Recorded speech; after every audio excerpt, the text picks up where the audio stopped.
¿Hay alguien en la casa de Dios en esta mañana? ¿Queda alguien aquí? Que la gracia de Cristo esté sobreabundando en cada uno de nuestras vidas y que espero que hayamos dispuesto nuestros corazones, nuestros espíritus para seguir recibiendo, porque desde que empezamos estamos recibiendo de la gracia de nuestro Señor Jesucristo por medio de la palabra, de salmos, de himnos, de cánticos espirituales y todo eso. Así que vamos a entrar de una vez en materia. Hoy no voy a leer muchas citas, sino que algunas las voy a citar para que usted, el que toma nota, la pueda tomar y si tiene hambre en su casa pueda escudriñar esas citas bíblicas que voy a hablar. Le puse como tema, como título, la formación de Cristo en la iglesia local. Diga conmigo, la formación de Cristo en la iglesia local. En otra ocasión he hablado de la formación de Cristo en el individuo. En otra ocasión quizás hablaré de la iglesia, de la formación de Cristo en el cuerpo de Cristo ya a nivel total. Pero en esta mañana quiero hablar acerca de lo que es la formación de Cristo, que es el Hijo corporativo en la iglesia local. ¿Cómo se forma Cristo en nosotros? Usted ha escuchado la expresión, yo quisiera encontrar la iglesia perfecta. Usted ha escuchado gente que dice, yo me fui de esa iglesia porque esa iglesia había mucha gente falsa, había gente que no me saludaba, ahí no había amor y expresiones como esa, ¿verdad? Me fallaron, me engañaron y un sinnúmero de cosas. Y gente que va de una iglesia a otra buscando la iglesia perfecta. Y mayormente, por estadística, la mayoría de personas que hacen eso terminan hasta renunciando no solamente a la iglesia, sino renunciando a Dios. Y hoy día tenemos un sinnúmero de personas alrededor del mundo que están enojados con Dios o enojados con la iglesia porque dicen que la iglesia o Dios les hirió a ellos.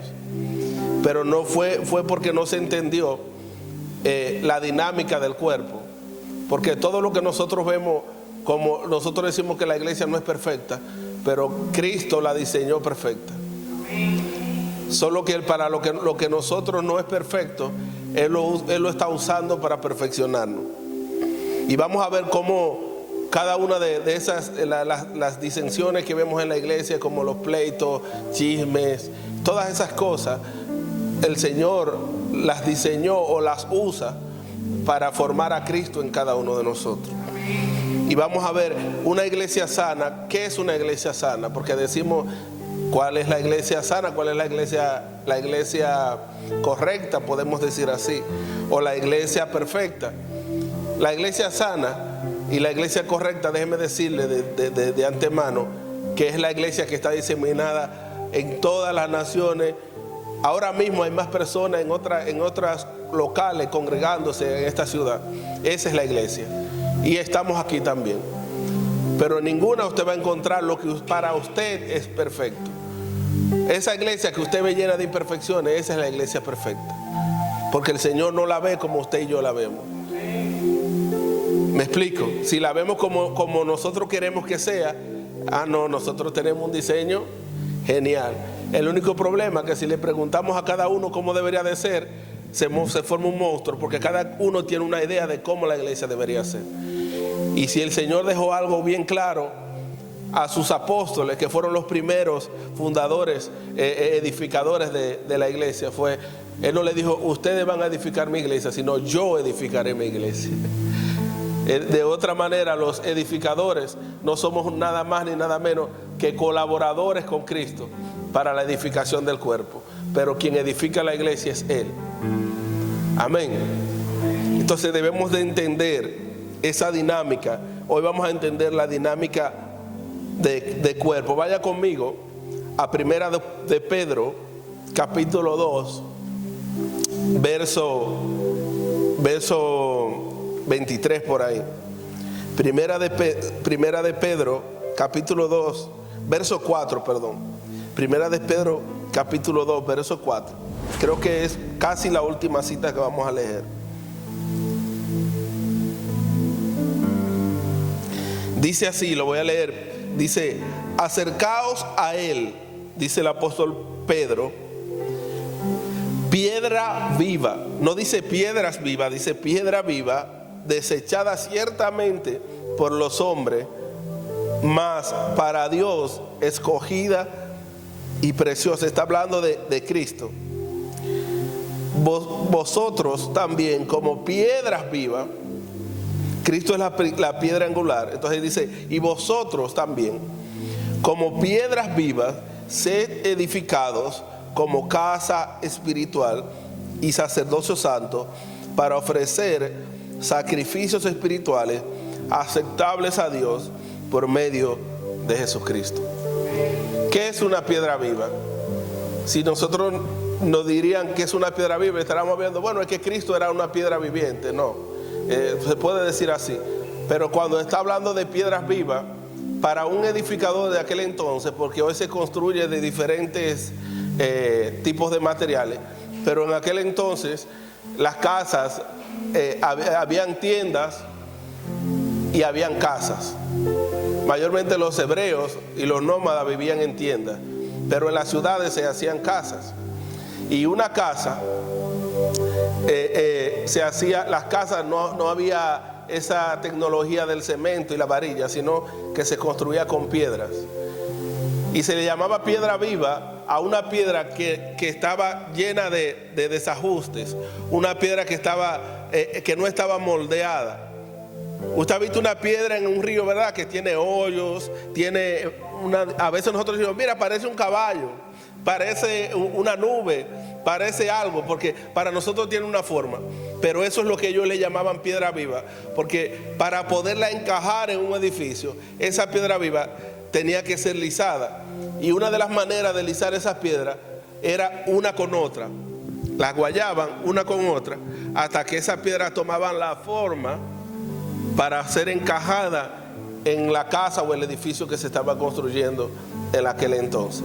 Entonces cuando el apóstol Pedro habla de piedras vivas, está hablando de que nosotros cuando a medida de que nos tenemos comunión como cuerpo, van a haber entre nosotros ciertos choques. ¿Por qué? Porque hay diferentes caracteres, caracteres entre nosotros, venimos de diferentes tipos de vida. Por eso dice el mismo Pedro que Él nos escogió de todo pueblo, linaje, lengua o nación. Todos venimos de diferentes culturas, aún siendo criados en una misma nación o en un mismo sector, porque venimos con tradiciones y cosas. Entonces muchas veces lo que para ti es quizás sea bueno, para mí es algo inmoral o es algo, vamos a decir así, asqueroso, etcétera, etcétera. ¿Me explico? Por ejemplo, algo que yo veo fatal es lo que hacen creo que los chilenos y los argentinos creo que también lo hacen, que es que se toman un té que ellos le dicen mate y toman todito del mismo té. Para mí eso yo lo veo feo, eso, porque pegarse todo el mundo del mismo vaso, y más después de la pandemia del COVID. Aquí antes lo hacían los borrachones, que se tomaban todito de una misma chatica. ¿Usted llegó a ver eso? Eso yo lo veo demasiado cochino, ¿verdad? Entonces, para ellos, para un chileno o un argentino, usted no le puede decir cochino por eso. Se ofende, porque para ellos eso es normal. Entonces, imagínense que hay tantas culturas y tantas cosas que para usted es bien, quizás para mí no, o para mí yo creo que lo estoy haciendo bien, pero para usted no, sabiendo que hay una supracultura que es la cultura del reino, pero nadie nació en la cultura del reino, ¿verdad que no? Todos nacimos en nuestra propia cultura, y a medida que venimos al reino tenemos que ser ajustados a la sintonía, a ser sincronizados con la cultura que estamos aprendiendo a vivir, que es la cultura del reino de los cielos, que es la cultura del nuevo hombre creado según Dios. ¿Me explico? Pero para eso nos va a llevar. Entonces van a haber muchos roces entre nosotros, van a haber muchos choques. No me gustó fulano cómo me saludó, o fulano no me saludó. Todo eso es necesario que se dé en la dinámica del cuerpo, porque es ahí donde vamos siendo lisados para ser encajados en el cuerpo de Cristo. Es ahí donde nos vamos dando cuenta cuánto de Cristo va siendo incrementado en cada uno de nosotros. ¿Me explico? Porque si un hermano no te saluda y tú te enojas, eso quiere decir que todavía, ¿qué dice Gálatas? Quítese de vosotros toda gritería, enojo. Si tú te enojas porque un hermano no te saludó, es porque tú estás operando en una área de tu vida, en la carne. ¿Me explico? Entonces, el roce con ese hermano lo que va a hacer es que va a revelar un área de Cristo en ti que no ha sido formada. Entonces, eso indica no que el hermano es malo, sino que Dios está usando a ese hermano para moldear a Cristo en mí. Entonces, yo no debo de ver, mayormente decimos, no, ese hermano, no, yo debo decir, wow, gracias Señor por este hermano, porque me acaba de revelar que todavía yo me airo cuando no me saludan. O que yo tengo un complejo de narcisismo porque creo que todo el mundo me explico, o cosas por el estilo. Entonces, usted va a la cruz y mata a ese hombre viejo. ¿Me explico? Cuando el hermano Ángel hablaba hace un ratito de la mesa del Señor, a mí siempre me ha impresionado que nosotros siempre celebramos la victoria de Cristo y la resurrección de Cristo. Pero Cristo nos dijo, cuando se reúnan, anuncien mi muerte. Él nos dijo, cuando salgan a la calle a predicar, anuncien mi muerte, allá anuncien mi resurrección, porque eso va a atraer a la gente a Cristo. Pero cuando se reúnan ustedes, anuncien mi muerte. Y usted se imagina lo que es anunciar una muerte. Cuando usted, en el lenguaje de marketing, si usted va a anunciar un producto, usted no puede anunciar, vamos a ver, por ejemplo, un acondicionador de pelo y ponerle una olla en la etiqueta. ¿Verdad que no compagina? Usted tiene que ponerle algo que compagine con lo que usted está vendiendo. ¿Me explico? Entonces, si vamos a anunciar su muerte, ¿cuál es el símbolo de la muerte para nosotros? Es la cruz. Por eso él dice, cada uno de vosotros tome su cruz y sígueme. Cuando nos reunimos, estamos anunciando su muerte. Lo que el Señor está diciendo, cuando ustedes se reúnan y cuando coman de este pan, es para que recuerden que ustedes se reúnen, no es para morir. ¿Me explico? Porque a medida de que vamos rozándonos como piedras vivas los unos con los otros, van a salir cosas de la vieja naturaleza que yo no debo de culpar al hermano por eso que salió de mí, sino de entender que eso malo que salió de mí, que se evidenció, es porque no es para que el hermano cambie, es para que yo muera. Porque cuando Jesús dijo, ámense como yo os he amado, ¿cómo Él nos amó? Muriendo por el justo, por los pecadores. Entonces, si tu hermano peca contra ti, ¿quién debe de morir? Si es la ley, el hermano debe de morir, ¿verdad? Debe de ser juzgado. Vamos a llevarlo a los pastores para que lo disciplinen. Pero si es bajo la gracia, el justo muere por el injusto. ¿Hay alguien en casa todavía? Entonces, si mi hermano me ofende en un área de mi vida, esa área debe de ir a la cruz. No mi hermano, esa área debe de ir a la cruz. ¿Hay alguien en casa todavía? Porque esto nunca se trató de ti ni de mí, se trató del prójimo. Amén. Por eso la ley y la gracia son dos estándares distintas, porque la ley dice, ama a tu prójimo como a ti mismo. Entonces, por eso hoy día eso crea un egoísmo terrible hoy día, que la gente dice, primero yo, porque si yo voy a amar a mi prójimo, yo tengo que amarme yo. Pero la gente se centra en ello y olvidan al prójimo. Pero Jesús le puso un estándar más fuerte, más elevado, y es, ama a tu prójimo, no como tú mismo, cabezón, sino como yo te he amado a ti. ¿Hay alguien en casa todavía? Existe en el libro de Juan, hay un cuadro de una iglesia, Juan capítulo 5 del 1 al 10, muestra el cuadro de una iglesia enferma. Porque, y yo no lo voy a leer, pero anótelo, Juan capítulo 5, el estanque de Bethesda. Este pasaje muestra el cuadro de una iglesia enferma. Porque para nosotros, una iglesia correcta es una iglesia bien bonita estéticamente, con un programa bien animado, bien bonito, y donde lo tratan a usted todo amor y todo es dulzura y usted siente una paz. Yo fui ahí, me gusta ir ahí porque ahí yo siento una paz.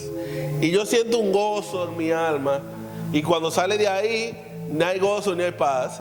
Pero usted ahí siente paz. Entonces esa es la iglesia que nosotros tenemos. Entonces lo que ha hecho el hombre es crear estructuras religiosas. Y le llamamos a eso a iglesia. Y hoy día Dios está desmontando todo lo que es estructura religiosa para que pueda quedar lo que es la iglesia. La iglesia tiene que volver a las cosas sencillas como fue creada, a lo natural. Porque la iglesia no es mecánica, la iglesia es orgánica. La iglesia es un organismo vivo, no una organización. Mayormente las iglesias, el pastor lo dice mucho de los concilios, funcionan como organizaciones. Es verdad que para cumplir leyes de un estado, una nación, tenemos que regularizarnos. Y por ejemplo aquí funcionan las iglesias como ONG o como funciona en el país que funcione, pero en el modus operandi del día a día la iglesia no puede operar como una organización sin fines de lucro ni nada por el estilo. La iglesia tiene que operar como un organismo vivo, porque la iglesia es el cuerpo de Cristo. Y esta iglesia, que no lo voy a leer, muestra el cuadro de una iglesia enferma. Dice la Biblia que había un estanque, incluso, oiga como dice que estaba al lado de la puerta de las ovejas. ¿Quién es la puerta? Las ovejas estaban allá y dice la Biblia, dice la escritura, que este estanque yacía una multitud. ¿Usted ha visto iglesias grandes, verdad? Yo no tengo problema con la iglesia grande. Por mí sean grandes, sean pequeñas, porque lo que va a determinar una iglesia una iglesia funcional no es el tamaño, sino el modus operandi de adentro. Cómo nos relacionamos los unos con los otros. La comunión de los santos es lo que va a determinar la iglesia. ¿Me explico? Y cómo esta iglesia esté siendo edificada. Lo demás, tamaño, estructura, eso olvídese que eso no tiene ninguna. Hoy día hay mucha gente enfocada más en las estructuras, y ya tú ves que las iglesias no parecen iglesias, que para no parecer religiosos quitamos las cruces pegadas detrás y quitamos los púlpitos de madera gruesos, grandotes que parecían un arca, y pusimos el púlpito más estético. Algunas iglesias ni púlpito ponen ya, y ponen unas luces y toda la iglesia oscura y un escenario, y el pastor, aunque sea un señor mayor, se viste como un chabacano con los pantalones rotos y una chaqueta de cuero, un rockstar, y ya eso es para no parecer religioso, pero sigue el mismo mensaje, la misma estructura. Entonces hicimos un cambio estético, pero Dios nunca quiso, a Dios no le importó eso, porque para Dios no habita en templo hecho de manos de hombre. La estética tiene que ser por dentro. ¿Hay alguien en casa todavía? Entonces esta iglesia del estanque de Bethesda, no dice iglesia cuando usted lo lea, pero mire el cuadro de una iglesia. Dice que había un estanque. Y dicho sea de paso, desde que dice estanque, ya usted debe saber que es algo que no tiene movimiento. Porque algo que tiene vida es algo que tiene movimiento. ¿Me explico? Algo que tiene vida es algo que tiene movimiento. Y dicho sea de paso, la palabra poder, cuando habla de poder, que el apóstol Pablo la usa mucho, del poder que actúa en Cristo, del poder que efectúa en nosotros, es la palabra energía. No que la palabra energía, no es la palabra energía, no es que de energía viene energía, sino que de la palabra energía sacaron la palabra energía. Para que usted no diga ahorita, no, el Espíritu Santo es una energía. No. La palabra energía la sacaron de ahí porque la energía se mueve. Entonces, como el Espíritu Santo siempre está en movimiento, el que creó la energía le puso la palabra, sacó del griego la palabra energía, que es donde viene poder. Porque uno de los significados de poder es que tiene poder para manifestar luz. Entonces, como con la energía se prende un bombillo y está luz, entonces le pusieron energía. ¿Me explico? Pero el Espíritu Santo no es una energía ni es una fuerza. ¿Me explico? Entonces, ¿qué es lo que hace un agua estancada? ¿Qué crea un agua estancada? Gusarapo, gérmenes, bacterias. Yo no sé cómo esa gente se tiraba ahí. Que esa gente tenía una fe grande. Porque tirarse en un estanque de agua un agua posada, como decimos nosotros los dominicanos. Hay que tener, ¿verdad?, mucha fe, mucha fe. Amén. Y dice la Biblia que yacía una multitud de enfermos y que ellos tenían que esperar que de tiempo en tiempo viniera un ángel, moviera las aguas. Entonces el primero, mire qué egoísmo, como si fuera un juego de una dinámica de grupo, ¿verdad? El primero que se tirara al agua, ese era sanado. Pero había algo aquí que no me cuadra, porque había una multitud de enfermos. ¿Cuánto tiempo tenía que esperar la gente a que viniera este ángel? Dice la Biblia que era un ángel, y es de donde viene la palabra mensajero. Luego Juan habla, el ángel de la iglesia. Entonces, que la gente tenía que esperar que este hombre o este ángel, si fuera un ángel o lo que fuera, moviera las aguas. Entonces, estaban todos ahí, llegó el ángel. Vamos a ver, estaban los que, me imagino que el que estaba enfermo de gripe, de lepra, era fácil porque iba caminando, se ponía ahí y el primero que caía era sanado. Pero el paralítico, el ciego y el cojo, cuando venían a llegar, ya había uno que se había tirado primero. ¿Me explico? Pero esa iglesia tenía una estructura organizacional egoísta, porque me parece que todo el que era sanado no se quedaba y decía, pero si Dios tuvo gracia y misericordia conmigo, déjame yo quedarme aquí para cuando el ángel vuelva, tomar a una persona que un paralítico, un ciego, un cojo que no puede, cargarlo y ayudarlo, por lo menos uno. Pero la gente estaba tan centrada en ello que se sanaba y se iba. Y había uno aquí, y me imagino que habían más, que tenía 38 años, yo me había ido ya hace rato, 38 años esperando que alguien le moviera. Y cuando tiene el encuentro con Jesús, Jesús le dice, ¿y por qué tú no has sido sanado? Él le dice, no, Señor, yo tengo 38 años aquí. Lo que pasa es que como soy paralítico, no tengo nadie, no había un familiar. La iglesia no es una familia. No había un familiar, dice él, que lo tomara y lo echara en el pozo. Entonces ese es el cuadro de una iglesia bien organizada, pero enferma. Cuando una iglesia no está en movimiento, porque la iglesia es un organismo vivo, si a usted no se le mueve un brazo, usted corre huyendo para el médico, usted está a punto de un infarto. ¿Hay alguien en casa todavía? Si a usted le da una parálisis en la boca, usted sale corriendo, ¿verdad que sí?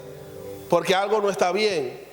Si usted amanece un día que no puede mover un pie, usted sale corriendo para el médico. ¿Sabe por qué? Porque usted está grave. Entonces, si hay algo del cuerpo que no se está moviendo, es porque esa iglesia está enferma. Y esa iglesia dice que ya hacía una multitud de ciegos, cojos y paralíticos. Note que dice que la multitud que estaba ahí no menciona otras enfermedades, dice ciegos, cojos y paralíticos, los que no se podían mover. Todos los tiguerazos que tenían movilidad se sanaban y se iban. Entonces es una estructura donde cada quien está enfocado en sí mismo. No, yo no necesito comunión, porque si yo tengo comunión con mi hermano, él me va a ofender. Entonces, para yo vivir una vida en santidad, yo no me reúno, yo voy, saludo, bye bye, ¿cómo están? Bendiciones, me siento en la silla, recibo mi bendición y alela cae, me voy para mi casa. Pero yo no quiero comunión con los hermanos, porque la última vez que me reuní con los hermanos, una hermana me ofendió, un hermano me escupió, el otro habló mal de mí y hizo eso. Entonces yo no quiero comunión con los hermanos, porque ahí están mal, ahí esa iglesia no es buena. Entonces yo, para no dejar de congregarme, yo me voy a sentar en la última silla calladito, para que nadie me tope y así yo no pierdo mi santidad y no se me sale el hombre viejo. Qué lindo que es así. ¿Hay alguien en casa todavía? Eso es una iglesia enferma. La iglesia verdadera, la iglesia de Cristo, es una iglesia para usted y para mí llena de defectos. Pero esa fue la dinámica que Dios diseñó para que Cristo sea formado en cada uno de nosotros. ¿Hay alguien en casa todavía? Repito, la iglesia no es una organización, no es una junta de vecinos, no es una institución. La iglesia es un organismo vivo que tiene vida. Si nosotros no tenemos vida, hay un problema ahí. Se está moviendo, hay un problema ahí. Porque es una dinámica orgánica. Incluso no hay que estar forzando, es una dinámica orgánica. ¿Me explico? Si usted un día amanece que no puede hacer una de sus necesidades básicas, usted va al médico también. ¿Verdad que sí? Porque es normal que usted todos los días usted coma. Pero si usted no come un día y no le da deseo, el primer día que usted, quizá usted lo pasa, usted dice, bueno, hoy no puedo comer, tal vez fue que comí mucho ayer o me cayó algo mal. Pero al siguiente día, ya usted está bebiendo remedio casero en su casa. Y si al tercer día tampoco le da apetito, usted va al médico. ¿Me explico? Si usted no hace su necesidad fisiológica, ¿qué pasa? Usted va al médico porque si no usted se pudre por dentro. Entonces, ¿por qué? Porque hay cosas que son orgánicas. Entonces por eso hay una diferencia entre el activismo religioso y la actividad orgánica del cuerpo. Porque la actividad orgánica del cuerpo es natural que me ofendan, es natural que me pisen, es natural que un día nadie me salude, es natural que un día hable alguien mal de mí, porque somos seres en construcción, santos en construcción, como dice Ángel, ¿verdad que sí? Eso es natural en el cuerpo de Cristo, como es natural en una empresa, en tu familia, pero tus hermanos no dejan ser hermanos porque se pongan tu ropa, ¿verdad que no? ¿Hay alguien en casa todavía? La madurez se va adquiriendo con el tiempo. Pero mire, la iglesia puede ser, ponga que todos los que estamos aquí seamos maduros, pero hoy llegó una persona nueva y se arrepintió y se convirtió, nació de nuevo. Ya no es perfecto, porque esa persona hay que empezar de nuevo a lidiar hasta que esa persona llegue. Entonces nunca vamos a estar hasta que todo, porque esto no es hasta que yo llegue, no es hasta que usted llegue, es hasta que todos lleguemos a la estatura del varón perfecto. Entonces siempre el Señor va a tener ese hermano nuevo o ese hermano que no crece mucho para enseñarnos a nosotros que debemos y siempre va a haber una prueba de cómo está nuestra vida en Cristo.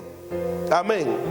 Por eso Dios, mire como Efesios 4, no lo voy a leer del 11 en adelante, pero dice la Biblia que Dios dio dones a los hombres para que no tengan excusa. Y dice el 11 que Él eligió apóstoles, profetas, maestros, evangelistas. Si usted mira todas estas funciones, no son nada más y nada menos que los mismos atributos que tiene Cristo.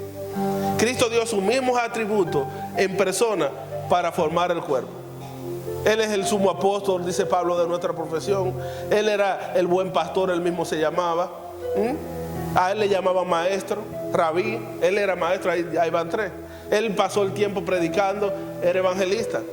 Y él profetizó hasta de los últimos tiempos. Y él era una profecía cumplida. Él era la palabra profética más segura. Entonces, todas esas funciones en el cuerpo que hoy tenemos. Yo no sé por qué hay gente que dice, ya no está el apóstol, ya no está el profeta, ya eso era los profetas eran hasta Juan. Y agarramos un versículo. No, porque esas funciones no son atributos de la ley, son atributos de Cristo. Y son dados al cuerpo ¿para qué? Para la edificación del cuerpo de Cristo. Y luego dice que el cuerpo bien concertado, unido entre sí. ¿Sabe lo que es unido? Usted no se puede separar de su hermano por toda la coyuntura. Y hay de ti si el hermano que se une a ti en la coyuntura es un hermano necio, porque te lo va a cagar toda la vida. Hay en casa todavía. Dice que se van edificando, se van mutuamente según la actividad propia de cada miembro. Es decir, que cada uno de nosotros en la iglesia local tenemos una función propia para edificarnos. Nótense que en la iglesia siempre va a haber uno que sabe más quizá de ciencia, el otro que sabe un poco de mecánica, el otro que sabe un poco de moda, el otro que sabe un poco de medicina, y así tenemos siempre a quien consultarle, ¿verdad? Pero así también en el cuerpo de Cristo siempre hay uno que tiene una gracia quizá de enseñar, el otro tiene la gracia de evangelizar, el otro tiene la gracia de profetizar. Y cada uno, según la actividad de cada miembro, nos vamos edificando. Hay actividades que son espirituales, que son de los atributos de Cristo, y hay actividades que son de lo que usted, la experiencia y estudios que usted ha adquirido en la vida, ¿verdad? Amén.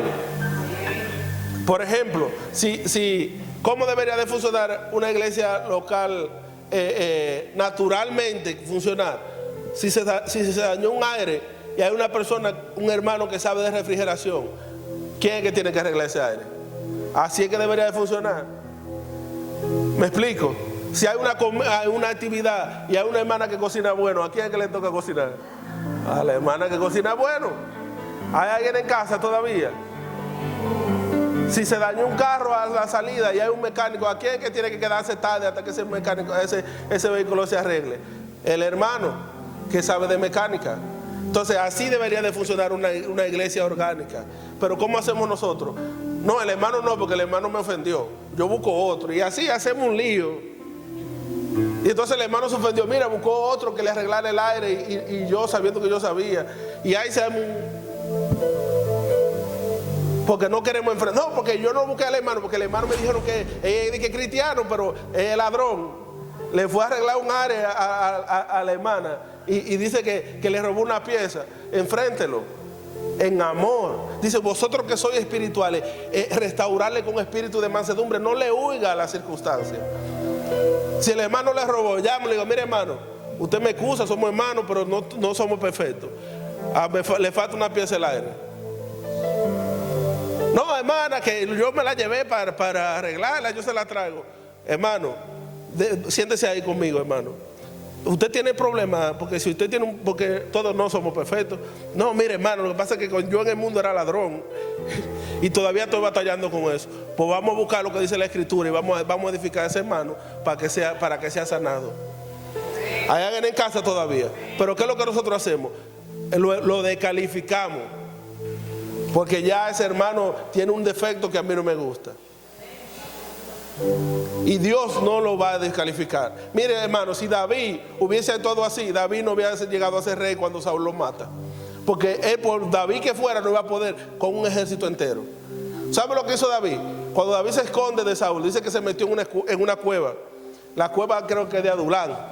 Y dice que allí fueron gente enlutado, endeudado, gente con todos los problemas del mundo. Ninguno calificaban ni para agarrar empuñar una espada. Y David dijo, tengo dos opciones. O lo echo todo esto loco, yo le llamo los 500 locos. O lo saco de aquí todito, o me voy yo solo, pero mi vida sigue en peligro. O lo formo a todo y lo convierto en valiente. Y luego esos fueron los valientes de David, le llama la Escritura. Gobernaron ciudades, conquistaron reinos. Y eran hombres de respeto, hombres de gran renombre en el pueblo de Israel. David tomó una decisión. Entonces, ¿qué vamos a hacer con los hermanos? Porque toditos tenemos un defecto. El más santo tiene un defecto. A veces decimos, yo quiero ir a esa iglesia porque mira ese pastor que yo veo por televisión, ese pastor sí predica bonito, ese hombre se le ve que es bueno, yo quisiera congregarme ahí. Es más, me voy para Estados Unidos para congregarme allá y se va hasta en Yola para allá. Y cuando llega a Estados Unidos, hasta que usted le tocó acercarse a ese pastor y se da cuenta que ese pastor tiene defecto igual que todito pastor. Y cuando viene a ver peor es el pastor que usted tenía aquí. Entonces usted, porque usted ve a mí predicando aquí, a cualquiera predicando aquí, es bien. Pero cuando usted y yo nos chocamos en el día a día, ahí es donde se van a ver los defectos, hermano. Amén. Ahí es donde se van a ver los defectos. Pero los defectos no son malos, hermano. Todos estamos siendo formados. Todos estamos siendo formados en Cristo Jesús. Todos estamos siendo formados. Mire también el libro de los Hebreos. Ya estoy casi terminando. El libro de los Hebreos, capítulo 11, que últimamente hemos mencionado acá. Mire cuánta gente hermosa menciona ahí. Y lo menciona como héroes de la fe, que todos lograron algo. Yo le aseguro a usted y a mí que si fuera en este tiempo, imagínense que todos ellos fueran miembros de esta iglesia y que el pastor le diga, yo necesito elegir a cada uno de ellos para una función, y le consultara a nosotros, ninguno hubiese calificado. La primero que el pastor le dicho, yo necesito a Raab para que cante en el ministerio. Pastor, pero Raab es una ramera, ¿y cómo usted la va a usar aquí? ¿Hay alguien en casa todavía? Pastor, yo necesito a Sansón para que me le ayude a las hermanas para que le ayude a subirse en la escalera. Pastor, si usted deja a Sansón con la Dalila, se jodió. Yo necesito a David para un proyecto. Vamos a poner al hermano fulano con David. Pastor, David es un traicionero, usted lo pone conmigo y ahorita me manda a matar. ¿Hay alguien en casa todavía? Porque si usted lo estudia toditos tenían algo en común. Y no solamente ellos, también lo del Nuevo Testamento. A Pablo, cuando Pablo se convierte, duró años para poder ser aceptado, hermano. Porque los hermanos se le escondían. Cuando decían que Pablo llegaba a una ciudad, la gente se escondía. Este es el que mata, a los cristianos, el que persigue a los cristianos. Pablo tuvo que batallar para ser aceptado por la iglesia. Hay alguien en casa todavía. Pero todos tenían una cosa en común, y era que todos tenían defectos. Eso es lo único que habla, para que usted, como dice Hebreos capítulo 12, no ponga sus ojos en nadie, sino que sus ojos estén puestos única y exclusivamente en Cristo, el autor y consumador de nuestra fe. Ellos sirven como ejemplo, pero el autor y consumador de nuestra fe es Cristo, para que una sola luz brille en todas las escrituras. Cristo, para que Él sea el centro. Pero ninguno de ellos fueron perfectos, hermano. De igual manera nosotros, hermano. ¿Usted cree que Dios nos escogió a nosotros porque nosotros éramos los más capacitados? No, hermano. La Biblia dice que lo vil y lo menospreciado fue lo que le escogió. Dile a alguien, si tú estás aquí, no era porque tú eras la última Coca-Cola del desierto y fría, como dice la hermana Betania. Si tú estás aquí, es porque tú eras un vil y menospreciado. Porque lo vil del mundo escogió Dios para avergonzar a aquellos de allá afuera que se creen sabios. Pero Dios no nos escogió a mí, a ti, porque tú y yo éramos santos, éramos de entrañable misericordia. No. Entonces, cuando vayamos a descalificar a un hermano que nos quede al lado, primero mirámonos en un espejo y hagamos una mirada retrospectiva de quién éramos nosotros. Y dígase a sí mismo, Señor, si tú tuviste gracia y misericordia conmigo, ¿cómo yo no la puedo tener con ese hermano o con esa hermana? ¿Hay alguien en casa todavía? Nada más lo voy a parafrasear y cuando digo que voy a terminar. Pero la Biblia nos enseña, hermano, y creo que lo prediqué hace un tiempo. La Biblia nos enseña una dinámica de cuerpo que debe darse para que una iglesia funcione correctamente. Y la dinámica de cuerpo se llama la dinámica de los unos a los otros. Le voy a dar la cita, usted las anota. Pueden haber más, pero yo anoté simplemente 10. Le voy a dar la cita, usted la anota, la estudia. Si la quiere estudiar, se la come con mantequilla, como usted quiera. Número 1, amaos los unos a los otros. Juan capítulo 13, primera de Juan 13, 34. Amaos los unos a los otros. Diga conmigo, Dios hizo una dinámica de cuerpo para la edificación mutua que se llama los unos a los otros. Número 1, amaos los unos a los otros. Primera de Juan 13, 34. Número 2, perdonaos los unos a otros. Colosenses 3, 13. Perdonaos unos a otros, Colosenses 3:13. Número 3, confesaos los unos a los otros, Santiago 5:16. Si alguno tuviera queja contra otro, de la manera que Cristo, etcétera, etcétera. Número 4, no mintáis los unos a los otros, Colosenses 3:9. Número 5, sean benignos los unos con los otros, sé bueno con tu hermano. Eso es Efesios 4:32. 6, someteos los unos a otros, Efesios 5:21. Quisiera explicar ese punto, pero voy a avanzar. 7, soportaos los unos a los otros. Agárrelo bien, soportaos. Si no te cae bien, sopórtalo por lo menos.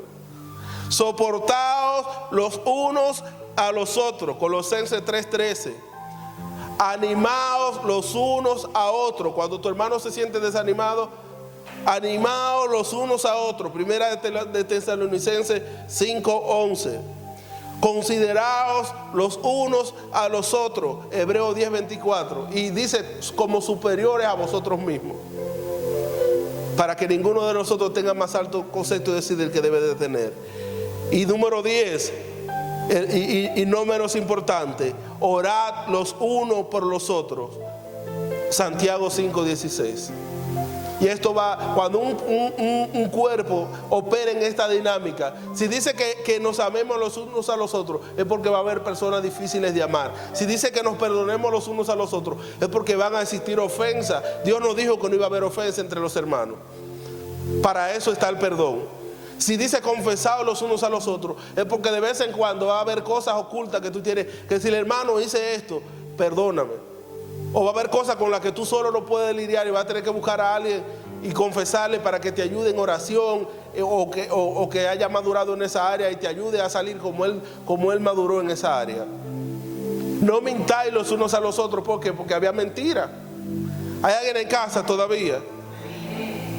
Seas benignos los unos con los otros. No quieras ser bueno con aquel que está allá afuera, de que para que venga al reino, si el que está adentro tú no lo tratas bien. ¿Sabes por qué? Porque cuando él venga y vea la hipocresía como tú tratas a otro, ya desde que yo me acomode aquí me van a tratar igualito. ¿Hay alguien en casa todavía? Someteos los unos a los otros. Sométase. Si pusieron una gente ahí a sentarse en la silla, a sentarlo en la silla, ojalá haga calor donde lo sienten. Siéntese ahí. No empiece a refunfuñar, no, porque yo voy aquí. O por lo menos explíquele con amabilidad, dígale, hermana, mire, lo que pasa es que yo sufro de menopausia. Y ahí donde usted me quiere sentar, yo lo más que me puede dar un patatú. Usted considera, hermana mía, en el amor de Cristo, que hay otro lugar donde yo me puedo sentar. Y si le dice que no, quédese ahí. Ay, que esa hermana la cogió conmigo. Ella sabe por qué, porque por algo la pusieron a ella en ese puesto. Y a veces decimos, ¿y cómo nos sometemos los unos a los otros? Es fácil, hermano. Es fácil. ¿Quién es por ejemplo, el gobernador de la ciudad? Él es el gobernador. Pero si hay un amé ahí que dice que en este momento esa calle está cerrada, él no puede decir, no, porque yo soy el gobernador, usted tiene que abrirme esa puerta y yo voy a pasar por ahí. Y si hay un precipicio, cabezón, no cuestione. Si dijeron que no pase por ahí, no pase por ahí, aunque usted sea el gobernador de la ciudad. Hay áreas donde yo tengo que someterme a mi hermano y hay áreas donde el hermano tiene que someterse a mí. Es una dinámica de cuerpo. Soportados los unos a los otros, ya lo dije, usted tiene que soportar al hermano. Animados los unos a los otros. No diga, no, es que el hermano no quiere venir a la iglesia, ese cabezón, lo que pasa es que hay que estar en la chuleta. No, anime a su hermano. Como dice la pastora, denle una llamadita. Amén. Considérense los unos a los otros. Antes de considerar otro, busque qué hermano, y no tiene que ser de esta iglesia, qué hermano sabe hacer esa actividad que yo necesito, qué hermano sabe pintar, qué hermano sabe trapear, qué hermano sabe arreglar vehículos. Déjame primero ir a donde el hermano. Amén. Trate con el hermano que sea difícil, pero primero yo tengo un amigo del mundo. Pero cuando el amigo del mundo te engaña, ahí tú no dices nada, ¿verdad? Te quedas callado. Orar los unos para los otros. Esa es la manera en la que el cuerpo es sanado, cuando oramos los unos por los otros. Póngase sobre sus pies, hermano. Siempre tengo que terminar con la misma frase. Tengo muchas cosas que decirlo, pero no las podré sobrellevar. ¿Hay alguien en casa todavía? ¿Hay alguien en la casa de Dios todavía? Hermano, no se ofenda con lo que acabo de decir. Es simplemente, Dios creó, Dios diseñó la iglesia y la diseñó con un propósito eterno. Dios no va a quitar nada de lo que Él diseñó. El diseño está hecho. Nosotros somos los que tenemos que caminar en ese diseño. No le corramos al hermano difícil, al hermano débil. Al hermano débil fortalézcalo en la fe. Es una dinámica que tiene que darse. Solamente entienda, cuando un hermano le ofende en un área, es porque usted no ha muerto a esa área. Porque cuando usted va a llegar un momento que usted va a decir, pero a mí me escupen, me apatean, me tiran para arriba, me tiran para abajo, me zumban, me traen, me rompen la camisa y yo no siento nada. Eso significa que ya casi me voy con Cristo, porque morí. Hay alguien en casa todavía. Hasta que usted no llegue a esa estatura, usted lo van a estar pisando, pisoteando, moqueando, haciéndole de todo. Amén. Yo quiero que la pastora ore, porque si oro yo, usted me va a entrar.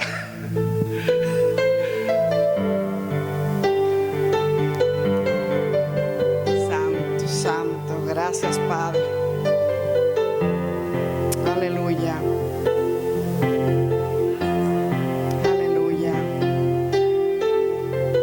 que esta llenura del Espíritu Santo que hemos recibido hoy, Señor, permanezca en nosotros, Señor.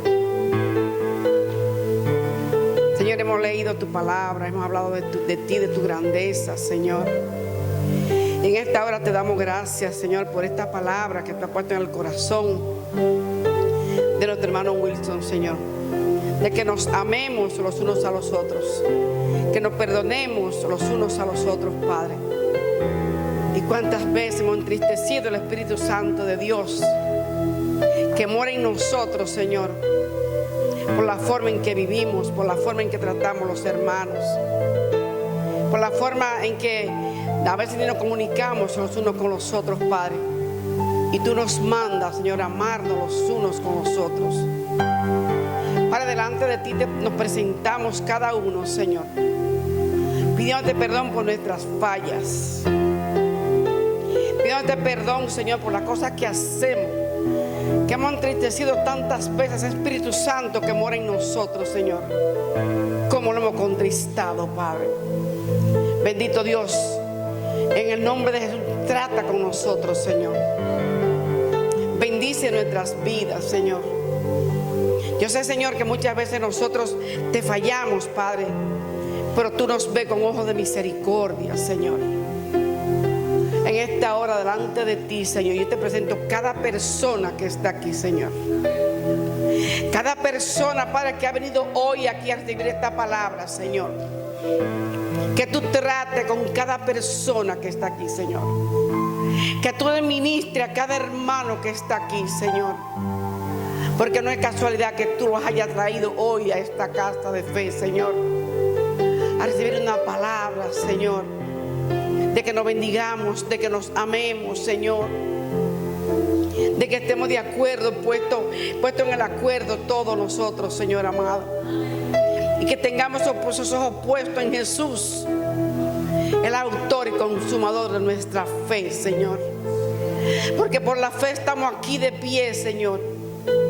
Porque un día tú nos viste, Señor, aún siendo un embrión, tú nos viste, Padre. Pero nos viste para bendecirnos, Señor, para cambiar nuestro entorno, para cambiar nuestras vidas, Señor, para que entendamos que tú eres el único Dios verdadero, Padre, quien nos ha sostenido, quien nos ha bendecido, Señor. Bendito Dios, pero te pedimos perdón por nuestras fallas, Señor amado. Pero tú nos ves con tus ojos, Señor, tú nos ves, Padre. Y así queremos ver nosotros nuestros hermanos como tú los ves, Señor, también. Mira, Padre, cuántas veces pasamos semanas y no sabemos del hermano. Pasan días y no nos llamamos ninguno, Señor. Padre, perdona nuestras fallas, Señor. Perdona ese desamor, Padre. A un espíritu de ocio que hay en nosotros, Padre, en el nombre de Jesús, lo cancelamos, Señor. Y hoy sabemos, Señor, que tú vas a tratar con cada uno de nosotros, Señor. Señor, que tengamos gozo y paz en el Santo Espíritu de Dios. Porque solamente tú nos des esa paz y ese gozo en nosotros, Padre. Señor, todo proyecto que te he puesto delante de ti, abre esas puertas, Padre, los proyectos que hay en mis hermanos, Padre. Bendito Dios, en el nombre de Jesús, Espíritu Santo. Toda puerta que se han cerrado, papá, oramos para que tú abras cada puerta, Señor. Abre esas puertas que se han cerrado, bendito Dios. Que tu gracia, que tu favor, que tu misericordia, Padre, esté con cada clamor que te he puesto hoy delante de ti, Señor.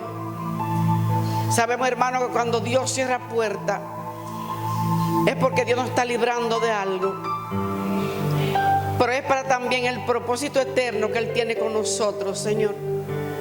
Ese propósito que tú tienes, que a veces no entendemos, Padre, el por qué no se nos dan las cosas como nosotros queremos, Padre. Y no podemos preguntarte ni cuestionarte porque tú eres soberano, Señor. Pero te pido, mi Dios, que esas puertas que el enemigo ha cerrado, ábrelas, Señor. De nuevos empleos, nuevos trabajos, nuevos negocios, Señor. Lo bendecimos en el nombre de Jesús, papá. Hoy te presentamos el negocio de nuestro hermano Wilson, Señor. Mira, Padre, que nosotros oramos, clamamos a ti por ese negocio, Padre. Señor, pero queremos ver tu gloria, Padre. Queremos ver, Señor, que nuestro hermano tenga paz, prosperidad, que sea bendecido en ese negocio, Padre. Porque no lo puso él con su propio peculio, sino que tú permitiste, Señor, que nuestro hermano pusiera ese negocio. Y hoy, puesto en el acuerdo, te pedimos, oh Dios, que tú derrames lluvia de bendiciones sobre él y su negocio, Padre. Él es tu hijo, Señor. Él es tu hijo, Señor, dedicado a ti, Padre de la gloria. Y yo te doy muchas gracias, porque yo sé que tú lo estás pasando por el proceso, pero el propósito que tú tienes es grande, Señor. Hermano Wilson, recibe esta palabra. Hay un propósito con el Señor y ese negocio contigo, Wilson. Pero Dios dice la palabra que Él no nos deje en vergüenza. Que los hijos de Dios ni mendigamos pan, ni menos pasamos vergüenza. Y declaramos prosperidad en ese negocio. Prosperidad en tu negocio, iglesia. En esta oración que tú no has visto todavía contestación, que tú no has visto respuesta, dice el Señor. Confía y espera el tiempo de Dios. Porque mi tiempo es perfecto, dice el Señor. Padre, vuelvo y bendigo cada persona que está aquí, Señor. Yo bendigo cada familia representada, Señor. Santo, trae sanidad, Señor, a nuestros cuerpos, Padre. Trae sanidad. Cada oración que hoy se ha hecho aquí, Señor, te damos gracias, Señor. Porque solamente el Señor dice: abre tu boca que yo la llenaré. Que cada petición, cada oración que hemos hecho los unos por los otros, Padre, sea contestada y que podamos ver tu gloria, Señor. Dice la palabra: yo deseo que tú seas prosperado, así como prospera tu alma, y que tengan salud, dice el Señor. Y Dios le bendiga, hermano.